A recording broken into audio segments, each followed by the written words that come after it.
نحمده ونصلي على رسوله الكريم أما بعد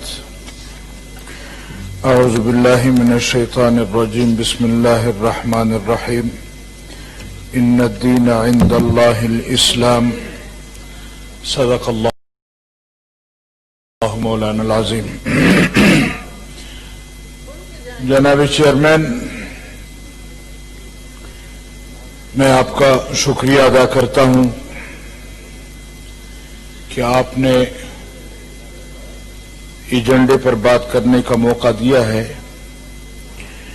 لیکن پہلے میں بلوچستان میں ہزارہ کمیونٹی کے ساتھ جو زیادتی ہوئی ہے اور آئے روز ان سے یہ زیادتی ہوتی رہتی ہے، یہ ہماری سمجھ سے بالاتر ہے. معلوم نہیں کہ یہ تماشا کب تک چلتا رہے گا، لیکن میرے فاضل ممبران جو مسلسل حکومت سے مخاطب ہیں اور ان پر تنقید کر رہے ہیں کہ وزیر اعظم صاحب نہیں گئے اور فلاں نہیں گیا فلاں نہیں گیا، تو میں اپنے ممبران سے گزارش کروں گا کہ بھائی ہمارے وزیر اعظم صاحب یا ہمارے منسٹر حضرات کو اجازت ملے گی تو وہ جائیں گے نا. جب ان کو اجازت ہی نہیں ملی تو کیسے وہاں جائیں؟ کس طرح ان سے ہمدردی کا اظہار کریں؟ جن کے کندھوں پر یہ بیٹھ کر یہاں آئے ہیں انہی کے اشاروں کے منتظر ہیں. اصل حکمران جو ہیں ان کی طرف سے کوئی اشارہ آئے گا تو پھر ہمارے خان صاحب وہاں جائیں گے، وفاقی وزراء کا بھی تانتا بن جائے گا اور پھر روایتی الفاظ کے ساتھ دلائل بھی دیے جائیں گے. بہرحال یہاں ہمارے ایک وفاقی وزیر علی محمد صاحب تشریف فرما ہیں،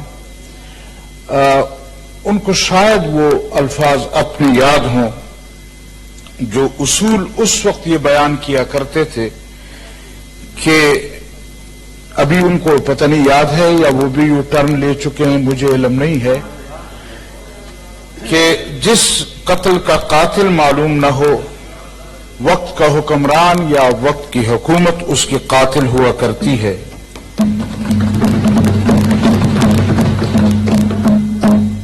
میں ہزارہ کمیونٹی سے اس سینٹ کے فلور سے درخواست کرنا چاہتا ہوں کہ ان کے جو ساتھی شہید ہوئے ہیں یا ان کے جو ساتھی زخمی ہیں یا ان کے لواحقین پر جو گزری ہے، جو ظلم ہوا ہے، یقیناً وہ برداشت کے قابل نہیں ہے.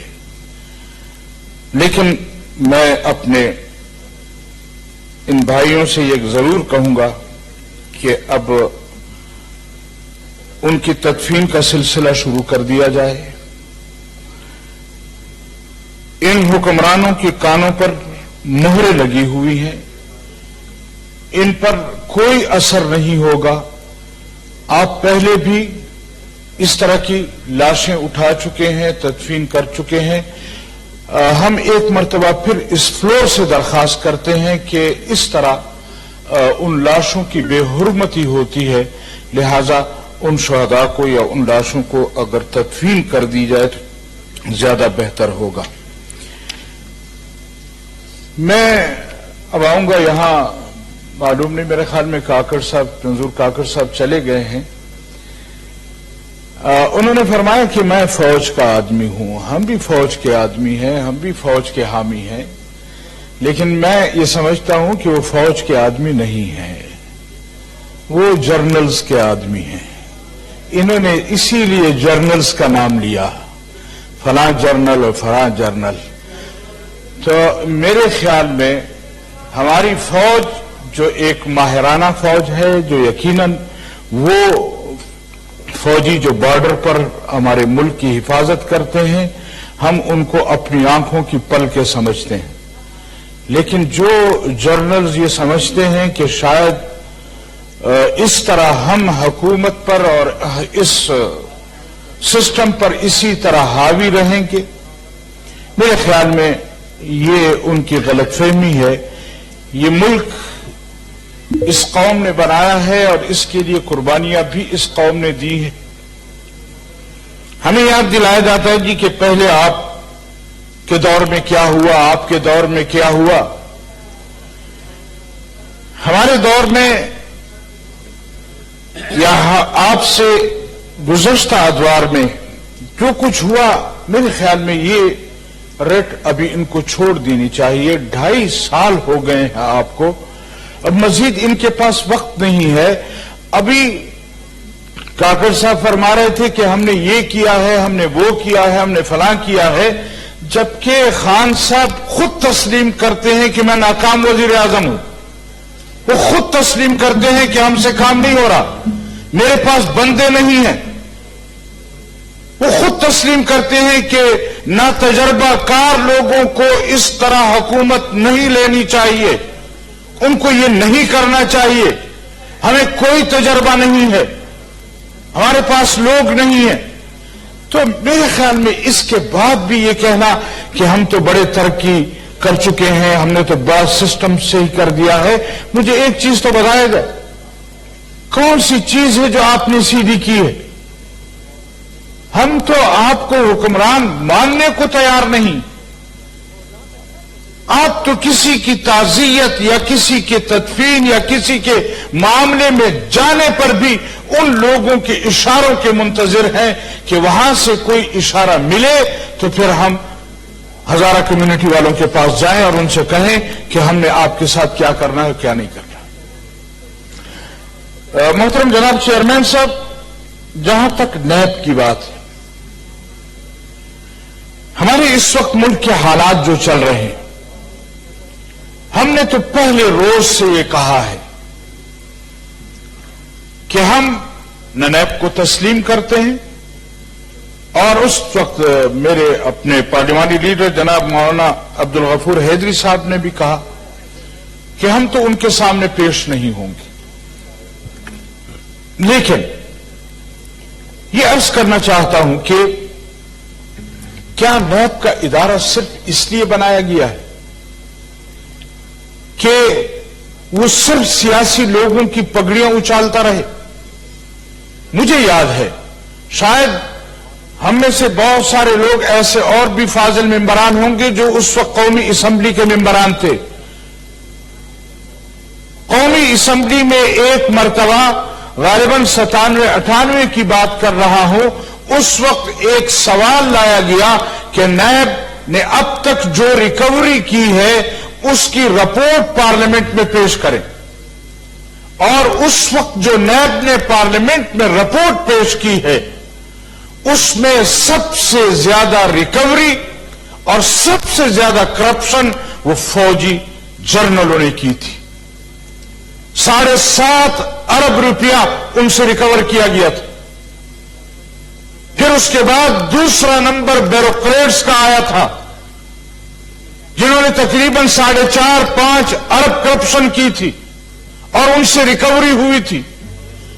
اور آخر میں سب سے جو 2-2.5 ارب روپیہ ریکوری ہوا تھا وہ سیاستدانوں سے ہوا تھا. لیکن اس دن سے لے کر آج تک مسلسل، اور یہ ریکارڈ پر ہوگا، اگر آپ وہ ریکارڈ منگوا لیں تو قوم کے سامنے بھی وہ ریکارڈ آ جائے گا. لہذا اس طرح سیاسی لوگوں کی پگڑیاں اچھالنا، آپ ایک جرنل کو تو نہیں پکڑ سکتے، آپ کسی جرنل کے خلاف تو قدم نہیں اٹھا سکتے. فارن فنڈنگ کیس پڑا ہوا ہے، اس پر تو کوئی بات نہیں ہو سکتی. بلکہ وہ سیاستدان جو اپنی وفاداریاں تبدیل کر کے حکومتی کیمپ میں چلا جائے تو پھر وہ صاف ہے، اس پر کچھ نہیں ہے. جہانگیر ترین صاحب ملک سے جائیں یا آئیں ان پر کوئی پابندی نہیں ہے. اور اگر حکومت مخالف کوئی سیاسی شخصیت ہے تو اس پر آئے روز کیچڑ اچالا جاتا ہے. ہم نے پہلے بھی چیلنج کیا ہے، آج اس فلور پر ایک مرتبہ پھر آپ کے سامنے یہ چیلنج کرتا ہوں کہ آپ نے جمعیت علماء اسلام کے سربراہ مولانا فضل الرحمان صاحب پر جو کیچڑ اچالا ہے، کوئی 1% میں اس میں سچ ہوتا تو ہم خود پیش ہوتے، لیکن جب 1% بھی اس میں سچ نہیں ہے اور جھوٹ کا پلندہ، اور پھر بات بھی ایسے وزیر کرتے ہیں ہمارے خلاف کہ ان کا اپنا کردار چھلنی سے بڑا سوراخ ہے ان میں، وہ لوگ ہمارے خلاف بات کرتے ہیں، وہ لوگ ہمیں اپنا کردار سمجھاتے ہیں، ان کے کردار کو ہم نہیں جانتے۔ چیئرمین صاحب خدا پہ یقین کریں، اپنی شرافت اجازت نہیں دیتی، ورنہ ان کے اور ان کے خاندانوں کی جو کہانیاں ہیں وہ اگر منظر عام پر آ جائیں تو پھر یہ گلیوں میں بھی منہ چھپانے کے قابل نہیں رہیں گی، لیکن ہمیں اپنی شرافت اجازت نہیں دیتی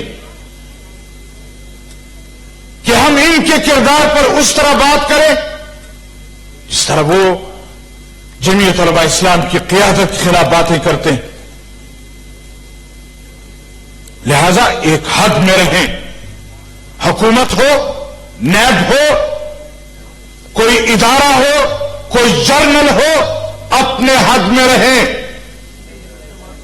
اور اگر یہ حد کراس کریں گے تو پھر ایک دن ایسا بھی آئے گا کہ صبر کا پیمانہ ہمارا بھی لبریز ہوگا۔ پھر جب جواب دیں گے تو پھر یہ لوگ کہیں گے کہ یہ تو ملک کے وفادار نہیں ہیں۔ ابھی بھی کاغذ صاحب ہمیں کہتے ہیں کہ میں کم از کم راہ کا ایجنٹ نہیں ہوں۔ تم کس کو راہ کا ایجنٹ سمجھتے ہو؟ اگر ملک کی بقا کے لیے، اگر ملک کے مستقبل کی بقا کے لیے آج پی ڈی ایم بنتا ہے تو اس پر الزام لگا دیا جاتا ہے کہ تم راہ کے ایجنٹ ہو۔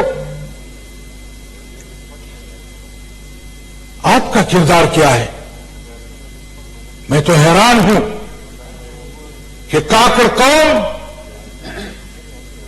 وہ ایک غیرت مند قوم ہے، لیکن آج اس کاکڑ نے اپنی قوم کو بدنام کیا ہے۔ لہذا اس طرح کی باتیں یہاں آن دا فلور اور اس طرح کے ایک اعلی مجلس میں کرنا، میرے خیال میں یہ ہمارے اس سینٹ کی توہین ہے۔ مولانا صاحب میرے خیال میں آپ اپنے پوائنٹس رکھیں، یہ ذاتی جو ریفرنس ہے وہ نہ دیں تو بہتر ہوگا۔ وہ ذاتی ریفرنس پر نہ آتے نا، تاکہ ماحول نہ، وہ بھی ذاتی ریفرنس پر نہ آتے نا، وہ ہمیں اگر راہ کا ایجنٹ سمجھتا ہے۔ نہیں انہوں نے آپ کا نام نہیں لیا، انہوں نے میرا نام نہیں لیا، لیکن پی ڈی ایم کا نام لیا ہے انہوں نے۔ چلے آپ پارٹی تک رکھیں نا، پرسنل بات میں ذرا پی ڈی ایم کا نام انہوں نے لیا ہے۔ مولانا صاحب ماحول خراب ہوتا ہے نا، اس لیے میں اس کو بچانا چاہتا ہوں۔ ماحول خراب نہیں کرنا چاہتا، یہ ملک خراب کر رہے ہیں، آپ کو اس کی پرواہ نہیں ہے۔ آپ اپنی بات جاری رکھیں، ملک کو تباہ کر رہے ہیں۔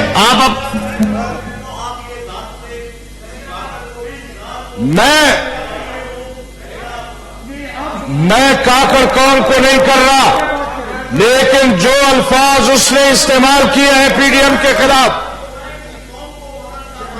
میں قوم کو نہیں کہہ رہا، میں کہتا ہوں کاکڑ قوم غیرت مند قوم ہے۔ اس جیسے لوگوں نے کاکڑ قوم کو بھی بدنام کیا ہے۔ سینیٹر صاحب قوم کو بھی بدنام کیا ہے۔ آرڈر کریں۔ نہیں آپ بیٹھیں، آپ تشریف رکھیں، آپ جوابی تقریر میں بات کر لیں اپنی۔ میں یہ سمجھتا ہوں، جی میں یہ سمجھتا ہوں کہ ہمارے پارلیمنٹ کی توہین کی گئی ہے، یہ اس ہاؤس کی توہین ہے۔ یہاں اس طرح کی زبان استعمال کرنا، اس طرح کی باتیں کرنا، اپنے سیاسی قائدین کے متعلق ان کو راہ کا ایجنٹ کہنا، اس پر ان لوگوں کو معافی مانگنی چاہیے۔ یہ قوم کی خیر خواہ کی عادت ہے، یہ ملک کی خیر خواہ کی عادت ہے، لہذا اس طرح کی گفتگو ہم یہاں یہ سننے کے لیے نہیں آئے۔ اور میں نے عرض کیا کہ ہمیں اپنی شرافت اجازت نہیں دیتی کہ ہم ان کے خلاف بھی وہی زبان استعمال کریں جو بازاری زبان یہ یہاں پارلیمنٹ میں استعمال کرتے ہیں۔ اچھا اس طرح کی باتیں اگر آپ کریں گے، اور ایک حد ہوتی ہے چاپلوسی کی بھی، ایک حد ہوتی ہے بے حیائی کی بھی، ایک حد ہوتی ہے. آخر کس حد تک آپ لوگ جانا چاہتے ہیں؟ ہمیں یہ ملک عزیز ہے، ہمیں یہ پارلیمنٹ عزیز ہے، ہمیں یہاں کے ادارے عزیز ہیں، لیکن آپ تشریف رکھیں، میں کرتا ہوں اس کو. میں آپ کو میں نے ٹھیک. آپ بیٹھیں. میں تقریباً 14 منٹ بھائی آپ نے کر لی ہے. اب آپ وائنڈ اپ کریں. اگر کاکڑ صاحب کی خدمت میں عرض کر دوں کہ کاکڑ صاحب میں نے وہ باتیں آپ کی غیر موجودگی میں کی ہیں تو میں آپ کے سامنے بھی کرنے کو تیار ہوں. میں آپ کے سامنے ماحول کو کوئی خراب نہ کریں. ایک حد ہوتی ہے کہ کسی حد تک انسان نیچے جاتا ہے. 2 منٹ. ایک حد ہوتی ہے. مولانا صاحب اس حد کو حد میں رہنے دیں. حد کو کراس کرتے ہیں. نہیں اب آپ حد کو کراس کرتے ہیں اور پھر اس کے بعد جب ہم کوئی بات کرتے ہیں تو پھر ہمیں کہتے ہیں کہ آپ نے حد کو کراس کیا. آپ نے اچھی خاصی بات کر لی. مولانا صاحب وائنڈ اپ کریں کیونکہ 15 منٹ تقریباً آپ کو بات کرتے ہوئے ہو گئے. اب آپ کائنڈلی وائنڈ اپ کریں. جو بھی آپ کا پوائنٹ ہے اس کو ہاؤس کے سامنے رکھیں. میں یہ عرض کرنا چاہتا ہوں کہ اگر ہم نے اس ملک کو بچانا ہے، ہم نے اس ہاؤس کو چلانا ہے، ہم نے اس ملک اور اس قوم کے مستقبل کو آگے لے جانا ہے تو پھر ان کٹ پتلیوں سے جان چھڑانی ہوگی، ان چاپلوسوں سے جان چھڑانی ہوگی، اور ان کے اوپر جو بیٹھے جرنل ہیں ان کو گھر بھیجنا ہوگا. تب جا کر ہم اس ملک کو بچائیں. Thank you. سینیٹر بیرامن خان.